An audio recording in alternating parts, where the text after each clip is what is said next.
টাকার বিনিময়ে কোরআন খতম করা কি জায়েজ আছে? কোরআনে খতম টাকার বিনিময়ে করা জায়েজ নাই। যে কোরআন পড়বে সওয়াবটা তার হবে। লাইসাল ইনসানে ইল্লা মা সাআ, যে যতটুকু আমল করবে সে তার বিনিময় পাবে। পয়সা আপনি দিবেন আর আমি কোরআন পড়বো, সব আপনার অ্যাকাউন্টে জমা হবে, এরকম কোন সিস্টেম আল্লাহর এখানে নাই। দুনিয়াতে এগুলা চলে, সওয়াবের কাজে এগুলা চলে না। আপনি হুজুরে আনি খতম পড়ায় টাকা দিলেন, সওয়াবও পাইলেন না, টাকাটাও গেল, আমসালা দুইটাই গেল। নিজের কোরআন তেলাওয়াত নিজে করবেন, হুজুরেরটা হুজুর করবে। কথা কি বুঝাতে পারছি? হুজুরের কাছ থেকে কোরআন শিখবেন, কোরআন শিখতে সহযোগিতা করবেন। কোরআন কিনে দিলেন, তালেবে ইলমদেরকে হাদিয়ে দিলেন, সেটা ভিন্ন জিনিস। কিন্তু হুজুর কোরআন হলেন, সবটা আইসামু আমাদের টেনে লই যান, এরকম কোন সিস্টেম নাই। এগুলা দলবদ্ধভাবে সবাই মিলে একসাথে কবর জিয়ারত করা জায়েজ আছে কিনা, এটা আমাদের এই অঞ্চলে একটু বেশি। কবর জিয়ারত এটা ব্যক্তিগত আমল, এটা দলবদ্ধভাবে করতে হবে এমন কোন ফরম্যাট হাদিসে নির্দেশ দেওয়া হয় নাই। আপনার কবর জিয়ারত দরকার, আপনি করবেন, আরেকজনটা আরেকজন যাবে, কয়েকজন মিলে গেলে যার যারটা শেষে করবে। একজন আপনার দোয়া পড়বে, সাথে সবাই আমিন আমিন বলবে, এরকম মিছিলের সাথে দলে মিলে মিলে আপনার গ্রুপ ওয়াইজ এরকম কোন কবর জিয়ারতের কথা কোরআন হাদিসে বলা হয় নাই। যার যার মতো সে কবরবাসীকে কি করবে? সালাম পেশ করবে। সালামুন আলাইকুম দারা কওমিল মুমিনিন ওয়া ইন্না ইনশাআল্লাহু বিকুম লাহিকুন নাসআলুল্লাহা লানা ওয়া লাকুমুল আফিয়া। হে কবরবাসীরা, তোমাদের জন্য শান্তি কামনা করি, তোমরা আগে চলে গেছো, আমরা তোমাদের পিছে এই জায়গায় আসতেছি, তোমাদের জন্য আল্লাহর কাছে শান্তি এবং আফিয়ত কামনা করি। এই দোয়া করবেন তাদের জন্য, এটা সুন্নাত। বাস, কবর জিয়ারত হয়ে গেল। এটার জন্য দল বেঁধে যাওয়া কোনো আবশ্যক না। দল বেঁধে যাওয়াটাকে যদি সিস্টেম বানিয়ে নেওয়া হয়, মহিলারা কবরের পাশে দাঁড়ায় কবর জিয়ারত করতে পারবে কিনা, কবরস্থানের পাশে দাঁড়িয়ে কবরবাসীকে সালাম পেশ করলো, এটা করতে পারবে।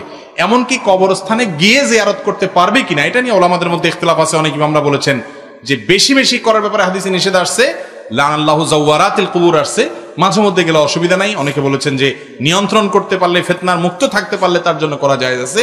এবং এক্ষেত্রে আপনার কবরস্থানের বাইরে থেকে যদি তারা কবরবাসীকে সালাম পেশ করে বা মহব্বতের কারণে যায়, অসুবিধা নেই। যত ইসলামী দল আছে সবাই নিজেকে আহলে সুন্নাহ ওয়াল জামাত দাবি করে, অথচ এদের মধ্যে অনেকে আছে যারা মাজার পূজা, শিরক, বিদআতের সাথে জড়িত। এখন আমরা কাদেরকে সঠিক মনে করব এবং কারা আহলে সুন্নাহ ওয়াল জামাত?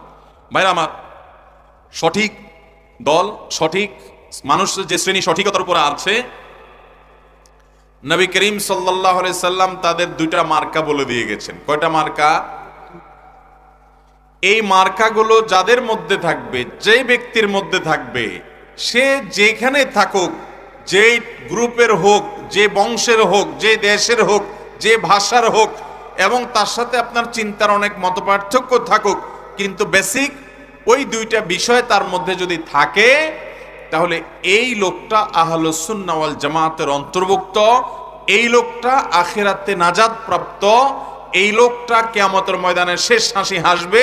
নবী করিম সাল্লাল্লাহু আলাইহি সাল্লাম বলেছেন, ইহুদিরা ৭২ দলে বিভক্ত হয়েছে, আর আমার উম্মত হবে ৭৩ দলে বিভক্ত।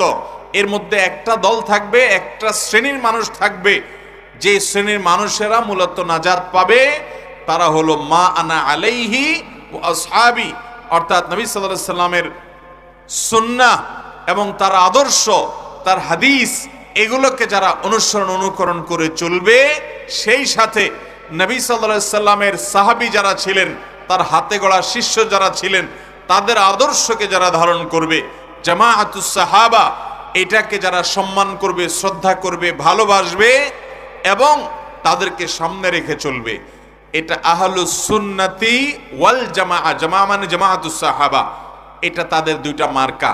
এই মার্কা যাদেরকে আছে আপনি তাদেরকে সঠিক মনে করবেন।